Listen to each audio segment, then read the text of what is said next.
100 করে গ্যাপ করা হয়েছে পুরনো বাথরুম। 100 করে গ্যাপ করা হয়েছে মেশিন দিয়ে ছিঁড়ে ওটা। এটা সব মিস্ত্রিকে বলা হচ্ছে, পার্টিদেরও বলা হচ্ছে যে বাথরুমের ফ্লোর কমসে কম ফ্লোরটা 100 ভাগ করে বসানো ভালো।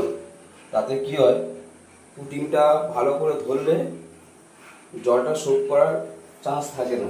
অনেকে কি করে জয়েন্ট ফ্রি থাকলে জয়েন্ট সাটিয়ে লাগায়, তাতে কি হয় উপর দিয়ে সিমেন্টটা কিন্তু নিচে যায় না, উপরেই থাকে, কয়দিন পরে সিমেন্টটা ফেটে বেরিয়ে যায়। তারপরে কি হয় ওখান থেকে জল লিকেজ করে পাশের যে দেয়াল থাকে সেটা ড্যাম ধরিয়ে দেয়। কোন দেয়াল? বাথরুমের পিছনের দেয়ালটা কি অবস্থা দেখুন, পুরো খারাপ হয়ে গেছে।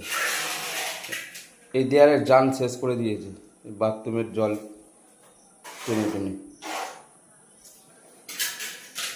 পুরো শেষ করে দিয়েছে। 4 ফুট পর্যন্ত পুরো শেষ।